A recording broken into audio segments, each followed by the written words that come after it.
Hey, what's going on, everyone? Today's the 16th of January, 2020. We got this woman right here, indicted for embezzlement. Now, for those who don't know, embezzlement refers to the act of dishonesty of withholding or misappropriating money, assets that have been entrusted to an individual.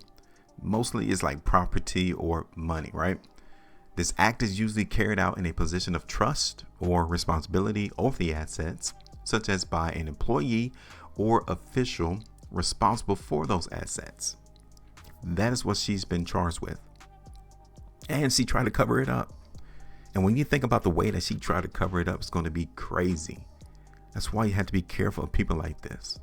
A Grafton woman was sentenced for embezzlement and elaborate attempt to cover it up. Now, how did she try to cover this up? Let's see what this article goes on to read. A 37-year-old Grafton woman has been sentenced to serve between 1 and 10 years for embezzling from her employer and carrying out an elaborate scheme to cover it all up. Who is her employer? Who did she work for? Jessica Michelle Efaw was indicted by a Taylor County grand jury last April after evidence found that she had stolen approximately $13,000 from her job with Taylor County schools. She worked for the school system. This woman worked for the school system. She was around kids. On August 24th, 2023, she entered a guilty plea to 1 count each of embezzlement, fraudulent schemes, and falsifying accounts. This lady lied on documents. She lied. She falsified documents to try to cover up her crime. She's a criminal. On Friday, she was sentenced by Taylor County Circuit Judge Taylor B. Hoxie, who pointed out that Efaw used a school-issued credit card. She used the school's credit card to have her hair and nails done and to buy designer clothes while serving as secretary at West Taylor Elementary School. She's around little kids. She used her position of trust and responsibility of being the secretary of the school. She used the credit card of the school to make her hair neat, to get her nails done, and also to buy designer clothes. Look at her. Underneath all of that, she's a criminal. And she has been around children playing as the secretary. Well, not playing, but she actually worked as the secretary. Evidence also showed that Efaw falsified documents to hide the exploited spending she did at various retail outlets, which includes Target, Walmart, and gas stations. This lady put gas in a car. The crimes took place in October and November 2022.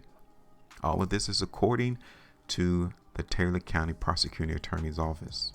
Now, under the terms of this sentence, she has to pay $2,500 in restitution to the Taylor County Board of Education, as well as $10,316.31 that she has to pay back to the West Virginia Board of Risk and Insurance Management. They had to fill the hole, so now she got to pay it back. Now, her attorney, Thomas Dyer, pleaded with the court to give his client a lesser sentence, stating that she has already made restitution for approximately $1,000. So if you're the client and the client is paying you to fight on their behalf, of course you would come in and say, can you give my client a lesser sentence? I know she could go and get locked up from 1 to 10 years, but she's already paid a little bit of this money that she took. How about we give her a little lesser sentence? And he goes on to say, and I quote, "We also have additional $5,000 today that we can pay toward that amount if permitted to serve on an alternative sentence. We feel that within 2 to 4 months, Ms. Efaw will have all the restitution paid off." So now they're trying to negotiate here. They're trying to negotiate a lesser sentence. If she can pay back all of the restitution within 3 to 4 months, maybe the court can have leniency and not give you a harsher sentence. But the prosecuting attorney, John Board, he wanted the court to give her a stricter sentence. I wonder why. Let's go on down further in this article and figure out. The state believes that she has already been given a great deal of consideration in the matter. So he's like, we've already have given up a lot for this case. And I quote, she was indicted on 17 counts and allowed to plead to just 3 of the 17. So the other 14 have been dismissed. They let those go. The state is asking that she be punished for her actions. This is what board is trying to tell the judge. Look, I understand that she could pay the restitution right now. I understand that she has $5,000 she could pay today. But we're really being nice for her only pleading to 3 of these charges. There was a total of 17.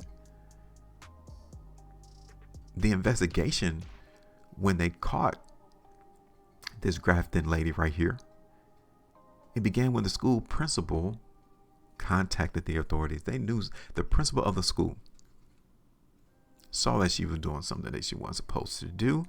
And then the grand jury indicted her for 3 counts of embezzlement, 1 count of fraudulent schemes, and then 13 counts of falsifying accounts. 13.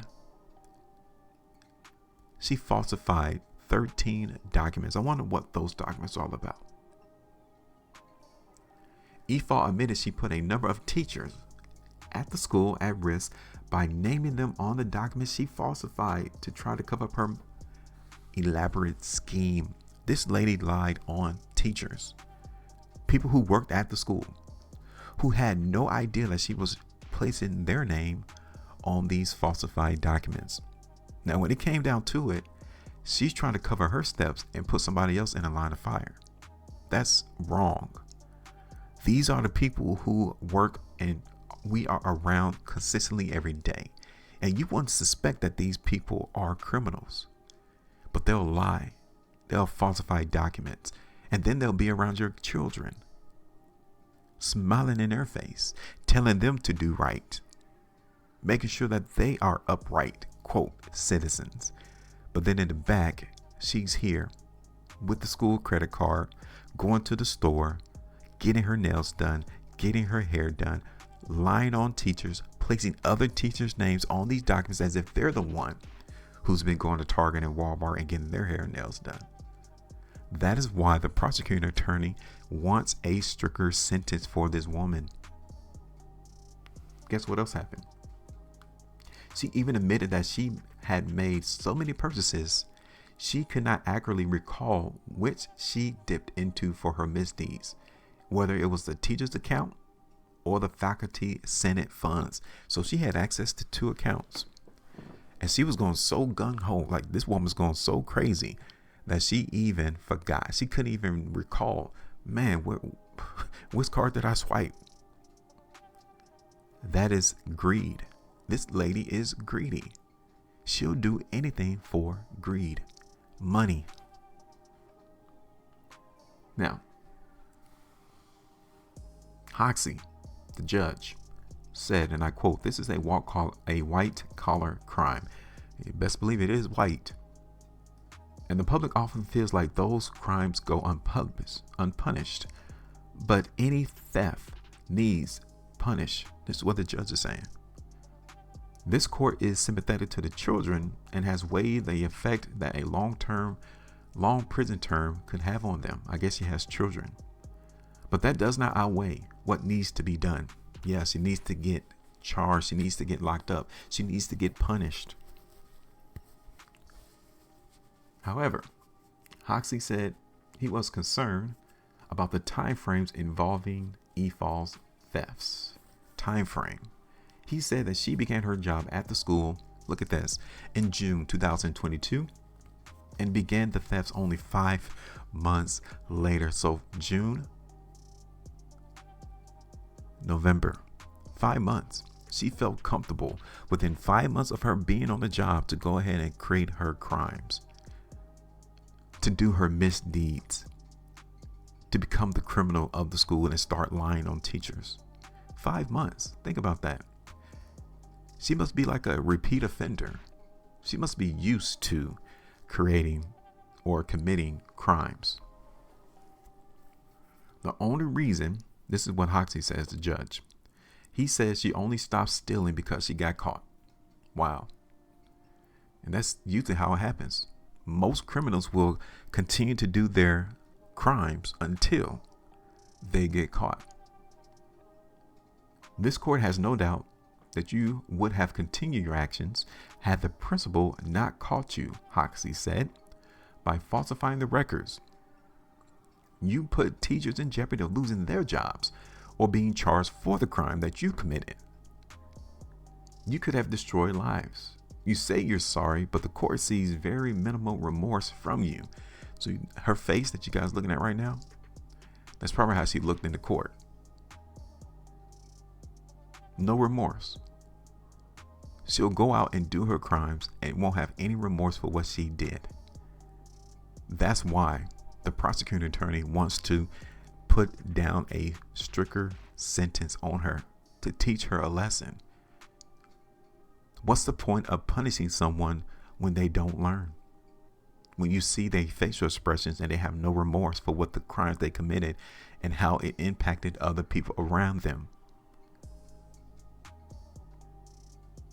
The court finds that this is not a victimless crime, states the sentencing order, that the defendant could have been charged with other crimes in other counties and was not. This lady's running rampant in Virginia.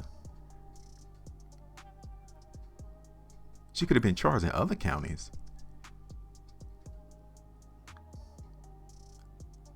These are the crimes that's not reported on mainstream media. But they're being committed on the daily. These people commit crimes on the daily. They steal, they lie, they embezzle, they commit larceny, they commit fraud, they do Ponzi schemes. These people do crimes all the time. The sentencing document also states that Efaw is not a good and suitable candidate for alternative sentencing based on her criminal history. Wow, you wouldn't think, looking at this woman, that she has a criminal history. I mean, think about it. She was able to get a job at the school as a secretary. Looks can be very deceiving, and people use that as a disguise to do their crimes. They get the pass, but look at them. They should not be getting the pass because they utilize that to their benefit, but to the detriment of others. What do you guys think about it? Give me your thoughts. Make sure you maintain the profitability, and as always, trade different.